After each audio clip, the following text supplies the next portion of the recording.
Hi, I'm Jeff Hunter. I'm founder of Talentism, and this week I'd like to talk to you about why to start a business. That's right, I said why. Most people want to talk about how to start a business, and frankly, there's a lot of great resources you can turn to answer that question. But in our work with founders and CEOs, I actually come up with a different question that sort of gets us to the heart of why people do the things they do, and that's why to start a business. I'd like you to start with the 4 I's: impress, independence, impact, or idea. And when we're talking about this, it'd be great if you remember the Big 4 conversation we had a couple of weeks ago. That Big 4 conversation was about how to unleash your potential and about how you could achieve excellence. And so when you're starting a company, it's important to use that model or that framework to think through why you want to start a business. So let's go through this. Impress. When I talk to a founder or I talk to somebody who's thinking about founding a company or starting a company, I want to get down to why they're doing it. The reason someone wants to start a company is actually almost always more important than what they want to start. That inner drive to take it all, put it on the line and start something tells me a lot about whether somebody's going to build something great or they're going to build something that's just okay, or whether even the thing they're building is going to survive. When we talk to founders, sometimes, not a lot, but sometimes I start to hear that the reason they're starting a company is they're trying to impress someone, a spouse, or their parents, or someone they care about, a mentor, a teacher. They want that title of CEO and founder. They want to be the person who walks down the hall and is noticed for their title or their authority or their position. It makes sense. I understand why people would want to do that. You're already good enough. You don't have to really worry about whether you've got the right title or the right position or whether people are looking up to you. If you build something great, people will follow you and they'll look up to you. If you're just going for the title, you're probably not going to build something great. Why? Because fear is a terrible motivator for sticking with the hard times, for striving and going deeper and trying to figure out how to get better and make your business the best it can be. Fear runs out fast. Once you get the title, then what? Why do you care? Why is it worth it every day to have everybody depending on you for everything? Why does that even matter? If you're just getting into business or trying to start something just because you want to impress somebody, I'd caution you to think again. Now let's talk about independence. There's a lot of people who start businesses because they want independence. They want to be their own boss. Being your own boss in the Big 4 model is a lot like creating your own home.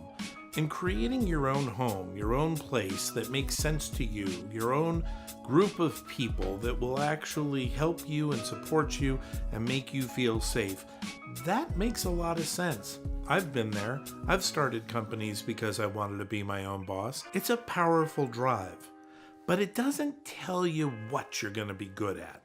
It doesn't tell you what you're going to build that's going to be excellent. Being your own boss is a good motivation, but it's not nearly enough. There's got to be something further that drives you. Once you build that home, then what are you going to do? That brings me to the third point, which could be impact. Impact is the way we think about ambition. So impact, really, if you're looking at that Big 4 model, is that compulsion. It's that thing you can't put down. It's that drive forward that makes you want to start a company because you want to make a dent in the universe or you want to make a difference. It's a really powerful motivator, and a lot of the great founders and entrepreneurs actually come from that place, this sort of insatiable ambition to make their mark in the world. It's not about the title, and it's not about being your own boss, although it's likely you couldn't start the thing you want if you weren't your own boss. But it is about just that drive, that compulsion to make something great, to make a dent in the universe. People who come from an impact motivation can have a lot of advantages. They can pivot rapidly when they learn new information because they're not really stuck on any particular thing. But oftentimes, impact motivators are missing something, and that's the 4th I, which is idea. People who start businesses because they have an idea, they have a passion, they have something they want to do. It's something they want to build, it's something they want to create. Those people actually are the ones that make the biggest dent in the universe. When you think about the consumer products you use every day that are transforming your life, it's because someone was obsessed with that idea or that design. Now, the downside of being somebody who gets into business and starts your own business because you've got an idea you can't put down, the downside of that is you can get stuck on your idea. You can lose openness and self-awareness. Founders who come from an idea motivation can often find themselves stuck because they're so convinced that they've got what it takes and that their particular idea is the idea. And in order for you to create something great, you have to be open. You have to be self-aware. That's the only way that you can keep adjusting to what you're learning and continue to build something great. The idea motivation is actually connected in the Big Four model to meaning, because when you create that idea and you deliver it and you see it being used or you see it actually being of service to someone, it's satisfying to you. It's deeply satisfying. Where an impact person is going to be satisfied by the growth of the company or the success of the company more so than any particular idea or approach the company has. So let's go through it. Why are you starting a company? If it's to impress someone, it's probably based on fear and it's not going to be a good motivator for you. If it's to be your own boss, that's powerful, but it probably isn't going to differentiate you and it isn't going to allow you to build something great. If it's to have an impact and it's that insatiable compulsion to build something and create something, that can be great. But there's got to be something more. You got to make something great in order to be something great. And that would be the fourth motivation, which is the idea. That's the thing that's meaningful to you. That's what you want to connect to. If you're an idea person, if you're trying to found a company to bring an idea to light or to service or to a market, then just understand that can cause pretty big blind spots.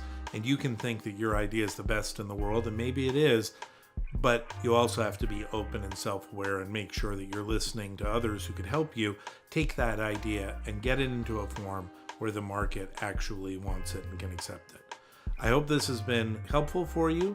Next week, we'll bring you some questions that you can ask yourself to actually sort through what is your motivation for starting a company or why to start a company. Thanks. I'm Jeff Hunter, and I look forward to your questions at info@talentism.com. Have a great day.